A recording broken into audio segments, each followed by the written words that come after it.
নমস্কার। আমরা পিএসসি মিসেলেনিয়াসের যে সিরিজটা করছিলাম, যেখানে আমরা অলরেডি 40টা প্রশ্ন দেখে নিয়েছি। আজকে আর 10টি প্রশ্নকে আমরা দেখব। 41 নাম্বার থেকে 50 নাম্বার কোশ্চেন অবধি। আমরা কিন্তু খুব ডিটেলে প্রত্যেকটা কোশ্চেনের পুঙ্খানুপুঙ্খ আলোচনা করছিলাম। তো চলো আমাদের এখানকার প্রথম প্রশ্ন দেখা যাক। আমরা কি দেখছি, ভিটামিন এ এর অভাবে মানবদেহে কোন রোগ হয়? দেখো, আমরা কিন্তু এর আগে যখন আগের পার্টে অর্থাৎ যখন 30 থেকে 40 নম্বর কোশ্চেন করছিলাম, তখন কিন্তু আমরা এর উত্তরটা পেয়ে গেছি। তবুও এখন আমরা সেটাকে আবার একবার দেখে নেব। কোন রোগ হয়? তো রাতকানা রোগ হয়। ভিটামিন এর অভাবে কী রোগ হয়? রাতকানা রোগ হয়। চলো ডিটেলটা আমরা দেখে নিই। এগুলো আমরা পুরোটাই আগের ভিডিওতে পড়েছি। আর একবার দেখে নিই। কি না তো রাসায়নিক নাম কি ভিটামিনের? রেটিনল। ভিটামিন এর রাসায়নিক নাম হলো রেটিনল। আর কি কিসে দ্রবীভূত হয়? তো ফ্যাটে বা স্নেহ পদার্থে এটা কিন্তু দ্রবীভূত হয়। আমরা কি দেখেছিলাম? দুটোকে জেনেছিলাম, যেটা কিনা জলে দ্রবীভূত হয়। কিসে কি জলে দ্রবীভূত হয়? তো বি আর সি, ভিটামিন বি আর ভিটামিন সি জলে দ্রবীভূত হয়। কিসে? না তো জলে। আর ফ্যাটে কি কি হয়? না তো কিডা, কে ই ডি আর এ, এটা হয় কোথায়? ফ্যাটে। এটা ফ্যাটে দ্রবীভূত হয়। আর বি আর সি কিসে হয়? না তো জলে দ্রবীভূত হয়। ঠিক আছে। এর অভাবের ফলে কি রোগ হয়? ভিটামিন এর অভাবে হয় রাতকানা রোগ। আর কি হয়? জেরো জেরফ ফাইলিম, জেরফ ফাইলিম, এই দুটো রোগ কিন্তু হয় আমার ভিটামিন এর অভাবে। আর এর প্রধান উৎস কি? এর প্রধান উৎস হলো কিন্তু আমার গাজর, পাকা পেঁপে, দুধ, ডিমের কুসুম আর মাছের যকৃৎ। ঠিক আছে। এবার দেখো, ভিটামিন বি 1 অভাবে কি হয়? না তো বেরি রোগ হয়। ভিটামিন বি 1 অভাবে বেরি রোগ হয়। আর ভিটামিন বি 1 রাসায়নিক নাম কি? না তো থায়ামিন। ঠিক আছে। আর ভিটামিন সির অভাবে কি হয়? সির অভাবে স্কারভি হয়। ভিটামিন সির অভাবে স্কারভি রোগ হয়। এখানে লেখা আছে, তোমরা দেখতে পাচ্ছ না। ভিটামিন সির অভাবে স্কারভি রোগ হয়। আর এর রাসায়নিক নাম কি? Ascorbic acid. ঠিক আছে। আর ভিটামিন ডির অভাবে রিকেট রোগ হয়। আর তার রাসায়নিক নাম হলো ক্যালসিফেরল। ক্যালসিফেরল হলো ভিটামিন ডির রাসায়নিক নাম। ভিটামিন সিটা আরেকবার বলছি, মনে রাখো, কারণ এটা বোঝা যাচ্ছে না এখানে। ভিটামিন সির অভাবে কী হয়? স্কারভি রোগ হয়। আর তার রাসায়নিক নাম হলো অ্যাসকর্বিক অ্যাসিড। এই কোশ্চেনটা কিন্তু আমাদের আগে ছিল। চলো তাহলে পরের কোশ্চেনে যাই আমরা। 42 নম্বর কোশ্চেন কি বলছে? বলছে কোন গভর্নর জেনারেল ভারতের স্বায়ত্তশাসন ব্যবস্থা বা লোকাল সেলফ গভর্নমেন্টের জনক বলা হয়? আচ্ছা, স্বায়ত্তশাসন ব্যবস্থার জনক তাহলে কাকে বলা হচ্ছে? এটা কিন্তু বলা হচ্ছে লর্ড রিপনকে। এটা বলা হচ্ছে কিন্তু আমার লর্ড রিপনকে। চলো উত্তরটা আমরা দেখে নিই। লর্ড রিপন হলো আমার উত্তর। তো দেখো, তার সম্পর্কে কিছু জানবো। কি না তো স্বায়ত্তশাসন। কত সালে? 1882 সালে স্বায়ত্তশাসন ব্যবস্থার সূচনা করেন। ভার্নিকুলার প্রেস অ্যাক্ট, ভার্নিকুলার প্রেস অ্যাক্ট যেটা ছিল সেটাকে বাতিল করেন। আর কি করেন? নিয়মিত গণনা, প্রথম নিয়মিত গণনা, মানে আমরা যে সেন্সাস হয় না, সেই সেন্সাস, প্রথম নিয়মিত যে সেন্সাস, সেটা কিন্তু এখানে এই সময় হয়েছিল, এর সময়, লর্ড রিপনের সময়। কত সালে? 1881 সালে। কিন্তু প্রথম যে সেন্সাস বা প্রথম যে জনগণনা, যেটা নিয়মিতভাবে হয়নি, সেটা কবে হয়েছিল জানো কি? সেটা কিন্তু হয়েছিল এরই 9 বছর আগে, অর্থাৎ 1872 সালে। 1872 সালে তখন কে ছিল? তখন আমাদের গভর্নর জেনারেল ছিল কিন্তু লর্ড মায়ো। কে ছিল? না তো লর্ড মায়ো। আরে, ছিল কে? Lord Mayo. লর্ড মায়ো কিন্তু আমার তখন ছিল গভর্নর জেনারেল, যখন কিনা আমার প্রথম সেন্সাস হয়, সেটা নন সিঙ্ক্রোনাইজ বা নিয়মিতভাবে হয়নি। আর প্রথম নিয়মিত সেন্সাস হয় লর্ড রিপনের আমলে। আর কি হয়েছিল? ইলবার্ট বিল কিন্তু এসেছিল, এনার সময় কিন্তু এসেছিল ইলবার্ট বিল। ইলবার্ট বিল কি বলছে? ইলবার্ট বিল বলছে ভারতীয় বিচারকদের ইউরোপীয়দের বিচারের অধিকার দেয়। মানে তার আগে কি ছিল? তার আগে যারা ইউরোপীয় ছিল বা ইংল্যান্ডের যারা বাসিন্দা ছিল, তাদের বিচার কিন্তু ভারতীয় বিচারকরা করতে পারতো না। এই বিলের মাধ্যমে কিন্তু সেটা করতে পারতো। ঠিক আছে। আর আমরা কি জানবো? লর্ড কার্জন সম্পর্কে জানবো। লর্ড কার্জনের সময় কি হয়েছিল? লর্ড কার্জনের সময় কিন্তু আমার বঙ্গভঙ্গ হয়েছিল। বঙ্গভঙ্গ কত সালে? 1905 সালে। আর কি আছে? লর্ড ডালহৌসি। ভারতের রেলপথের জনক বলা হয়। ভারতের রেলপথের জনক কাকে বলা হয়? লর্ড ডালহৌসিকে। আর ইনি কি করেছিলেন? সতী বিলোপ করেছিলেন। সরি, সত্য বিলোপ নীতি তিনি নিয়েছিলেন। সত্য বিলোপ নীতি কি? সত্য বিলোপ নীতি হলো তোমার তোমার ছেলে যদি নিজের রক্তের সম্পর্কে ছেড়ে না হয়, তাহলে সে কিন্তু তোমার যে রাজত্ব সেটা কিন্তু পাবে না। সেটা হলো সত্য বিলোপ নীতি। সেটা কে এনেছিল? না তো লর্ড ডালহৌসি এনেছিল। আর লর্ড লিটন কি এনেছিল? না তো এই যে 1878 সালে ভার্নিকুলার প্রেস অ্যাক্ট এবং অস্ত্র আইন পাস করেছিলেন। কে তাহলে? লর্ড লিটন কি করেছিল? ভার্নিকুলার প্রেস অ্যাক্ট আর অস্ত্র আইন। ঠিক আছে। আর প্রেস অ্যাক্ট ভার্নিকুলার প্রেস অ্যাক্ট বাতিল কে করেছিল? না তো লর্ড রিপন করেছিল। ঠিক আছে, এই তো এটা এখানে লেখা আছে।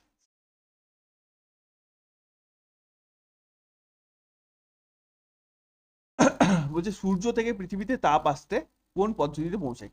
সূর্য থেকে পৃথিবীতে যে তাপটা পৌঁছায় সেটা কোন পদ্ধতিতে পৌঁছায়? এটা কিন্তু আমার বিকিরণ পদ্ধতিতে পৌঁছায়। কোন পদ্ধতিতে? বিকিরণ পদ্ধতিতে। চলো এটা কি আমরা জেনে নিই।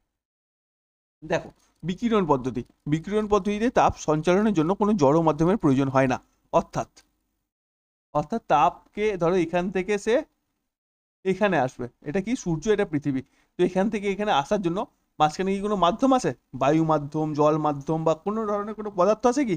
নেই। পুরো শূন্য মাধ্যম, কিছুই নেই। তো এই শূন্য মাধ্যম দিয়ে যে তাপটা আসছে সেটাকে আমরা কি বলছি? বিকিরণ বা রেডিয়েশন। ঠিক আছে।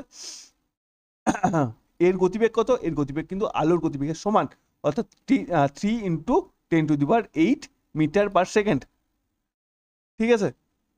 এবার দেখো আমাদের অপশানে কি ছিল? পরিবহন। দেখো পরিবহন মানে কি? পরিবহন মানে হলো ধরো এখানে তাপ আছে, এই তাপটাকে আমি এখানটায় নিয়ে যাব। তাহলে কি? এখানে একটা লোক দাঁড়িয়ে আছে, এ এই তাপটাকে নিয়ে পাশের লোকটাকে ট্রান্সফার করলো। সে নিজে সরলো না, সে পাশের অণুকে বা পাশের লোককে ট্রান্সফার করলো। এ আবার কি হলো? সেই তাপটা নিয়ে পাশের জনকে আবার ট্রান্সফার করলো। এ আবার কি হলো? তার পাশের জনকে আবার ট্রান্সফার করলো, আবার পাশের জনকে ট্রান্সফার করলো। এবার ট্রান্সফার করতে করতে করতে করতে আলটিমেটলি কিন্তু তাপটা এখানে পৌঁছে গেল। তাহলে এখানে কি হলো? কোনো অণু কি তার স্থান পরিবর্তন করলো? করলো না। যেহেতু স্থান পরিবর্তন করলো না, এইটাকে আমরা কি বলবো? পরিবহন বলবো। ঠিক আছে। এখানে বহন করছে কিন্তু নিয়ে চলছে না। আর অন্যটা কি? পরিচলন, মানে কি এখানে চলন করছে, নিজে নিজে চলছে। মানে কি? এই লোকটা এখান থেকে তাপটাকে তুলে নিজেই হাঁটতে হাঁটতে হাঁটতে হাঁটতে চলে গেল কোথায়? এখানে। দিয়ে তাপটাকে ছেড়ে দিয়ে এলো। মানে কি? এখানে অণু নিজে কিন্তু গতিশীল, এক জায়গা থেকে অন্য জায়গায় গিয়ে তাপটা পৌঁছে দিচ্ছে। যখন তুমি দেখবে গ্যাসে জল গরম করছো, তখন জলটা দেখবে ফুটছে, মানে নিচে থেকে উপরের দিকে আসছে। দেখো এটা উপর থেকে নিচে যাচ্ছে। এটা হলো আমার কি? এটা হলো পরিচলন। এখানে কিন্তু অণুগুলোর স্থানচ্যুতি ঘটে। বোঝা গেল? আর আমাদের যে বায়ুমণ্ডল, এই বায়ুমণ্ডল কিন্তু এই পরিচলন পদ্ধতিতে উত্তপ্ত হয়। ঠিক আছে। ভারতীয় গ্রিন ট্রাইব্যুনাল, NGT, এটা কত সালে প্রতিষ্ঠিত হয়? এটা কিন্তু হয় আমার 10 সালে। এটা হয় আমার 10 সালে, 2010 সালে কিন্তু এটা প্রতিষ্ঠিত হয়। ঠিক আছে। এটা কিসের উদ্দেশ্যে প্রতিষ্ঠা করা হয়? পরিবেশ সুরক্ষার উদ্দেশ্যে, বন সুরক্ষার উদ্দেশ্যে কিন্তু এটা প্রতিষ্ঠা করা হয়। এবং এই সংক্রান্ত যেসব মামলা আছে, সেই মামলা যেন খুব তাড়াতাড়ি মীমাংসা ঘটে, সেই জন্য এটা প্রতিষ্ঠা করা হয়। এর সদর দপ্তর হলো নতুন দিল্লি বা নিউ দিল্লিতে। আমাদের আঞ্চলিক বেঞ্চ কটা আছে? 4টে আছে। কোথায়? ভোপাল, পুনে, কলকাতা ও চেন্নাই। তো পরিবেশ সংক্রান্ত যদি কোনো মামলা হয়, তাহলে তার 4টে ব্রাঞ্চ আছে। কোথায়? ভোপাল, পুনে, কলকাতা ও চেন্নাইতে। ঠিক আছে। দেখো, বিশ্ব পরিবেশ সংক্রান্ত এই যে NGT, এটা কিন্তু ভারতবর্ষের আগে আরো দুটো দেশে ছিল। তো প্রথম কোন দেশে ছিল? না তো অস্ট্রেলিয়া। এটা আমরা মনে রাখবো, প্রথম কোন দেশে ছিল? না তো অস্ট্রেলিয়াতে ছিল। চলো পরবর্তী কোশ্চেনে যাই। পরবর্তী কোশ্চেন কি বলছে? যে ভারতীয় সংবিধানে 360 নাম্বার অনুচ্ছেদ বা আর্টিকেলে কোন জরুরি অবস্থার কথা উল্লেখ আছে? দেখো, জরুরি অবস্থা কিন্তু আমার 3টে উল্লেখ আছে। কি? একটা আছে আর্টিকেল 352, একটা 356, আর এটা 360। তো 352 কি বলছে? 352 বলছে জাতীয় জরুরি অবস্থার কথা। কি বলছে? জাতীয় জরুরি অবস্থা বা ন্যাশনাল এমার্জেন্সির কথা বলছে, যেটা কি যুদ্ধ বা বহিরাগত আক্রমণের ক্ষেত্রে হয়ে থাকে। আর একটা কি বলছে? 356 মানে কি বলছে? রাজ্য জরুরি অবস্থা বা রাষ্ট্রপতি শাসন, তার কথা বলছে। ঠিক আছে। আর 360 কি বলছে? আর্থিক জরুরি অবস্থা। ধরো দেশের অর্থনৈতিক অবস্থা খুব খারাপ, তখন কিন্তু এই জরুরি অবস্থা আসতে পারে। ঠিক আছে। তো আমাদের সংবিধানে কিন্তু আজ অব্দি কোনোদিনও এই আর্থিক জরুরি অবস্থা আসেনি। আর এই জরুরি অবস্থা কত নাম্বারে আছে, কত নম্বর পার্টে আছে, সেটা কিন্তু এখানে বর্ণনা করে দেওয়া আছে, লিখে দেওয়া আছে। পার্ট নাম্বার কত? 18। পার্ট নাম্বার 18তে কিন্তু আমাদের এই জরুরি অবস্থাগুলো আছে। তো ভারতে এখনো পর্যন্ত একবারও আর্থিক জরুরি অবস্থা জারি করা হয়নি। আর্থিক জরুরি অবস্থা কিন্তু আজ অব্দি ভারতবর্ষে জারি করা হয়নি। ঠিক আছে। আর এই জরুরি অবস্থা, দেখো, জরুরি অবস্থার ধারণা কোথা থেকে গৃহীত হয়েছে? কিন্তু জার্মানি থেকে গৃহীত হয়েছে। এই জরুরি অবস্থার ধারণা জার্মানি থেকে গৃহীত হয়েছে। আর দেখো, আমাদের ভারতে 3বার কিন্তু জাতীয় জরুরি অবস্থা জারি হয়েছে। 3বার জাতীয় জরুরি অবস্থা জারি হয়েছে। কত সালে? 1962 সালে, 1971 সালে, আর 1975 সালে। একবার চাইনা যুদ্ধের সময়, একবার পাকিস্তানের সাথে যুদ্ধের সময়। ঠিক আছে। এবার দেখো, বলছে ভারতের কোন রাজ্যে বিখ্যাত নৌকা বাইচ অনুষ্ঠিত হয়? বিখ্যাত নৌকা বাইচ কিন্তু অনুষ্ঠিত হয় কেরালা রাজ্যে। কোথায়? না তো কেরালা রাজ্যে। দেখো, কেরালার নাম কিন্তু এখন কেরালা নয়, এটার নাম কিন্তু এখন কেরালাম। কেরালার নাম পরিবর্তিত হয়েছে এবং কি নাম হয়েছে? কেরালাম। তো দেখো, একে কি বলা হয় স্থানীয় ভাষায়? একে কিন্তু বলা হয় কি? বল্লম কালী বোট রেস। কি বলা হয়? বল্লম কালী বোট রেস। আর বিখ্যাত একটা প্রতিযোগিতা আছে, কি না তো নেহেরু ট্রফি। নেহেরু ট্রফি কিন্তু আমাদের এইটাই কিন্তু নেহেরু ট্রফি। ঠিক আছে। এই বোট রেসটাই কিন্তু আমার নেহেরু ট্রফি। এটা কিন্তু আমার প্রশ্নতে বারবার আছে যে নেহেরু ট্রফি কোন খেলার সাথে যুক্ত। তাহলে আমরা মনে রাখবো কি না তো বোট রেসের সাথে যুক্ত। নেহেরু ট্রফি কিসের সাথে যুক্ত? না তো বোট রেসের সাথে যুক্ত। ঠিক আছে। এটা কোথায় হচ্ছে? না তো পূর্ণমদা হ্রদে হচ্ছে। কোথায়? না তো পূর্ণমদা হ্রদে। দেখো, এই পূর্ণমদা হ্রদ সম্পর্কে কিন্তু আমরা আরেকটুখানি জেনে নেবো। দেখো, আগে এটা দেখে নি, এখানে কি বলছে আমার? এখানে কি বলছে? এখানে বলছে আবার এটা কোথায় কবে হয়? না তো যখন ওনাম হয়। কেরালার বিখ্যাত উৎসব হলো ওনাম। আমাদের এখানে যেমন নবান্ন হয়, ওদের ওখানে সেরকম ওনাম হয়। এই ওনাম উৎসবের সময় কিন্তু এইটা পালিত হয়। এই নৌকা বাইচ বা ভাল্লামকালী বোট রেস কিন্তু কখন হয়? ওনাম অনুষ্ঠানটা যখন হয় তখন হয়। এবার দেখো, আমরা কিছু ইম্পর্টেন্ট অনুষ্ঠানের কথা জেনে নেবো। কিসের ইম্পর্টেন্ট এর কথাই আনবো আমরা? ফাংশনের কথাই আনবো। তামিলনাড়ুর। তামিলনাড়ুতে কি হচ্ছে? পোঙ্গাল হচ্ছে। কি না তো পোঙ্গাল আর জাল্লিকাট্টু, এই দুটো কিন্তু আমরা জানলাম কি তামিলনাড়ুতে হয়। আর কর্ণাটকে কি হচ্ছে? কর্ণাটক হচ্ছে কিন্তু কাম্বালা। কর্ণাটক হচ্ছে কি? কাম্বালা। এটা কিন্তু মহিষ দৌড় একটা। আমরা সেই নানান সিনেমায় দেখি না যে গরু দৌড়াচ্ছে, সামনে দিকে মানুষ দৌড়াচ্ছে, ঠিক ওরকম টাইপের নয়, কিন্তু এটা মোষের দৌড়। কাম্বালা হলো এক ধরনের মোষের দৌড়। ঠিক আছে, আমরা এটুকুকে মনে রাখবো। আর কি বলছিলাম? এই যে পূর্ণমদা হ্রদ, এই যে পূর্ণমদা হ্রদ, এটা কোথায় অবস্থিত জানো কি? এই পূর্ণমদা হ্রদ কিন্তু আমার ব্রহ্মানন্দ যে লেক আছে, ব্রহ্মানন্দ হ্রদ, কোথায় এটা? তো ব্রহ্মানন্দ হ্রদ। ব্রহ্মানন্দ, ভেম্বানন্দ মনে হয় ভি দিয়ে নাম, তো ভেম্বানন্দে লিখছি আমি। ভেম্বানন্দ, ভেম্বানন্দ যে হ্রদ আছে, সেই হ্রদের একটি অংশ হলো কিন্তু আমার পূর্ণমদা হ্রদ। সেই পুরো হ্রদ ধরো এটা, এটা ব্রহ্মানন্দ হ্রদ, তার একটা অংশকে কি বলছি আমি? পূর্ণমদা হ্রদ। এটা কেন ইম্পর্টেন্ট জানো কি? ভেম্বানন্দ হ্রদ হলো ভারতের দীর্ঘতম হ্রদ। এটা কি? ভারতের দীর্ঘতম, এটা ভারতের দীর্ঘতম হ্রদ। এটা ভারতের দীর্ঘতম হ্রদ, এটা কিন্তু তোমাকে মনে রাখতে হবে। তাহলে চলো পরের কোশ্চেন। গীত গোবিন্দ। গীত গোবিন্দ কে লিখেছেন? গীত গোবিন্দের রচয়িতা কে? গীত গোবিন্দের রচয়িতা কিন্তু আমাদের জয়দেব। গীত গোবিন্দের রচয়িতা আমাদের জয়দেব। তো দেখো, বলছে এই জয়দেব কে ছিল? জয়দেব ছিল কিন্তু সেন বংশের রাজা লক্ষণ সেনের সভাকবি। তাহলে কে ছিল? সেন বংশের রাজা লক্ষণ সেনের সভাকবি কিন্তু ছিল আমাদের জয়দেব। ঠিক আছে। এর বিষয়বস্তু কি আমার জানার খুব একটা প্রয়োজন নেই। আর লক্ষ্মণ সেনের কিন্তু রাজসভায় 5 জন রত্ন ছিল। সেই 5 জনের নামও আমার জানার খুব একটা প্রয়োজন নেই। এই নামটা আমার দরকার আছে, এটা আমি এখানে দেখে নেব। কি? ধৈ। ইনি কি লিখেছিলেন? ইনি লিখেছিলেন পবনদূত। তো পবনদূত কাব্যের রচয়িতা কে? এটা তো ধৈ, এটা আমাকে মনে রাখতে হবে। আর দেখো অপশন আমরা দেখলাম বিদ্যাপতি। বিদ্যাপতিকে, ইনি হলেন মিথিলার যে পদাবলী আছে, মিথিলার পদাবলীর কিন্তু ইনি রচয়িতা, ঠিক আছে। আর চণ্ডীদাস, চণ্ডীদাস কি করেছিল? শ্রীকৃষ্ণ কীর্তন কাব্যের সাথে সম্পর্কিত। ইনি কি? শ্রীকৃষ্ণ কীর্তন কাব্যের সাথে সম্পর্কিত। আর শ্রী চৈতন্যদেবের কথা তো আমরা সবাই জানি, ইনি কি? ভক্তি মার্গের একজন ভক্তি আন্দোলনের প্রবর্তক। বৈষ্ণব ভক্তি আন্দোলনের প্রবর্তক কে? শ্রী চৈতন্যদেব। জন্ম তারিখ কিন্তু আমাদের এখানে দেওয়া আছে। একটা পরীক্ষাতে ওনার জন্ম কবে সেটা কিন্তু পড়েছিল, কোন পরীক্ষাতে আমার মনে নেই, তো তোমরা পারলে মনে রেখো। এবার দেখো মহাত্মা গান্ধী। মহাত্মা গান্ধীকে জাতির জনক বলে কে সম্বোধন করেছিল? এটাও কিন্তু আমরা আগের ভিডিওতে বা তার আগের ভিডিওতে দেখে এসেছি। মহাত্মা গান্ধীকে যে আমরা যখন এক্সট্রা ইম্পর্টেন্ট ফ্যাক্টগুলো পড়ি না, দেখো এইটার অ্যান্সার জানার সঙ্গে সঙ্গে কিন্তু আমরা অনেক ইম্পর্টেন্ট ফ্যাক্ট পড়ছি, সেই ফ্যাক্টের মধ্যে কিন্তু আমি এটাও জেনে এসেছি কি মহাত্মা গান্ধীকে কে জাতির জনক বলেছিল। দেখো মহাত্মা গান্ধীকে জাতির জনক কে বলেছিল? নেতাজি সুভাষচন্দ্র বসু, তাই তো। চলো তাহলে এক্সট্রা ফ্যাক্টগুলো জেনে নিই। সুভাষচন্দ্র বসু সম্পর্কে আমি জানবো কি না, তো উনি 6ই জুলাই, আচ্ছা, এত সালে সিঙ্গাপুরে আজাদ হিন্দ ফোর্স রেডিওতে ভাষণ দিয়ে দিয়ে মহাত্মা গান্ধীকে ফাদার অফ দ্য নেশন বলে থাকেন, ঠিক আছে, এটা আমি জানলাম। আজাদ হিন্দ ফোর্স সরকার 21শে অক্টোবর, এটা আচ্ছা বিখ্যাত স্লোগান, তুমি আমায় রক্ত দাও আমি তোমায় স্বাধীনতা দেবো, জয় হিন্দ, এটা হলো তার বিখ্যাত স্লোগান। দেখো শুধু এটুকু না, আমি আরো 2-4টে কিন্তু জিনিস আমি এক্সট্রা জানবো। সেটা কি? সেটা হলো উনি জন্মেছেন কবে?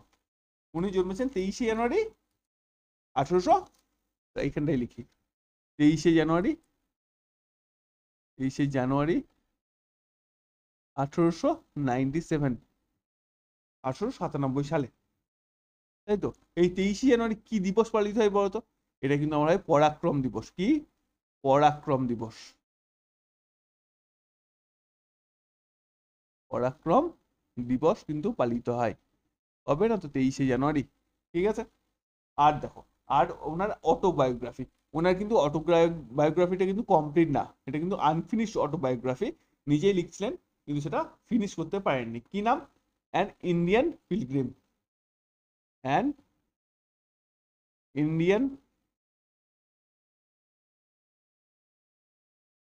পিলগ্রিম, ঠিক আছে। অ্যান ইন্ডিয়ান পিলগ্রিম কি তাহলে? তার আনফিনিশড অটোবায়োগ্রাফি। ওনার আর একটা বই আছে, সেই বইটার নামও কিন্তু আমাকে জানতে হবে।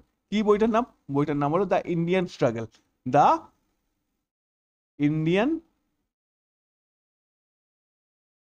স্ট্রাগল।